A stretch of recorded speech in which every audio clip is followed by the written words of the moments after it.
cooking confidence coach Nanny Bubby is back in studio thanks to Chapman Automotive, the sponsors of this segment. Today we are learning how to make midnight pasta, and I have to tell you, I'm so excited. This is our very first segment together. I want to give you a welcome hug. I know, it's our first time. I'm always jealous. You get to cook with everyone else, but today, today it's us. We're making pasta. So there are, usually when we do this, because we're talking about cooking confidence and coaching people, including yourself, is that we always start with a Nanny Bubby tidbit, a lesson to be learned, and then we cook with it to see a dish and how it's utilized. So today we're talking about seasoning pasta water. Okay. Right? So with every good dish that you're making, we do a combination of salt, fat, and acid. And when it comes to pasta, salting the water is the most important thing.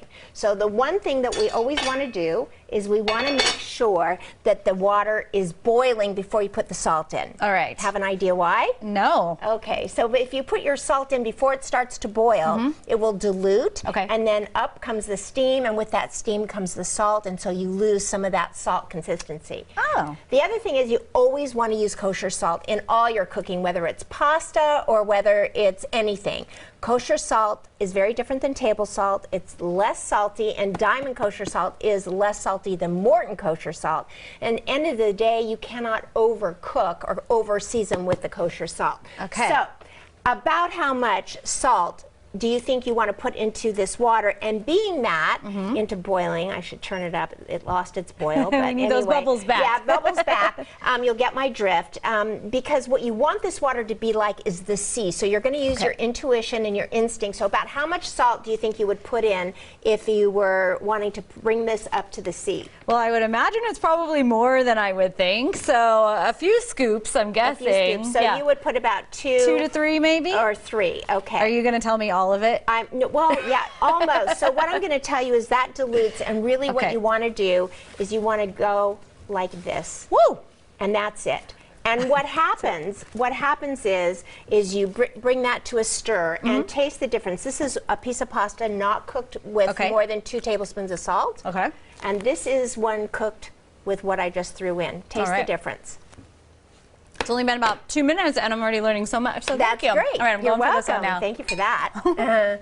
You taste the difference? Yes. And so once you take this out of the water, you can't correct the seasoning. So you always want to make sure that your pasta is salted properly. Okay. You also want to reserve, this is pasta water. Yes. So what you do is when you drain your pasta, before you drain it, you want to reserve about 2 cups of pasta water. And this is so that when you take your pasta, and this is olive oil, garlic, and there's garlic in there, let me tell you. 8 cloves of garlic, and pasta water is in here. Okay. So let's say you are making pasta at home and you're using jarred pasta. What will happen is oh my God, I should have gotten a jar and a half. Right. And you run out of, it's too dry. Yeah. Then what you do is you add some pasta water in order to thin it out. Okay. So you don't want to just use regular water because it will make it very watery. Yeah, right? I've always heard of using pasta water, but I never knew why. So now I know. Yes, okay, and so we're going to add to this,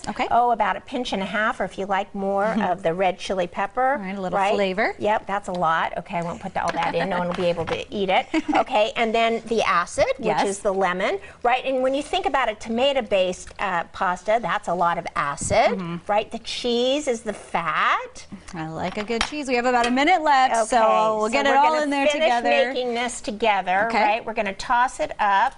There we go. Lots of acid everywhere. Lots of acid everywhere. Watch the eyes. Okay.